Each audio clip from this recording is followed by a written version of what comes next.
మట్టి పక్క పెట్టాను కాబట్టి పులిహోర చేస్తున్నాను. చూడండి కరివేపాకు కూడా వేస్తాను. ఎండుమిర్చి పచ్చిమిర్చి కరివేపాకు పులిహోరలో కావాల్సినవి వేస్తున్నాను. చూడండి నేను చింతపండు పులిహోర కాబట్టి నేను చింతపండు వేస్ట్ వేస్తున్నాను. మనం లాస్ట్ కొత్తిమీర కూడా యాడ్ చేసేద్దాం. కొత్తిమీర యాడ్ చేసేసి కొంచెం గ్రేవీ ఉంది కాబట్టి దీన్ని తగ్గిద్దాం.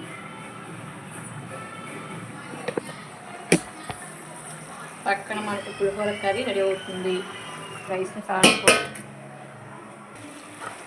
పులిహోర కర్రీ అయితే అయిపోయాక సో నేను నూనె పైకి తెలియదు కదా ఫ్రెండ్స్.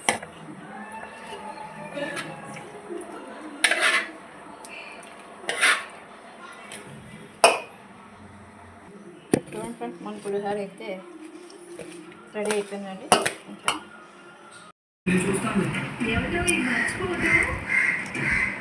చూడండి ఫ్రెండ్స్ మనం పులిహోరతో చికెన్ పీస్ వేసుకొని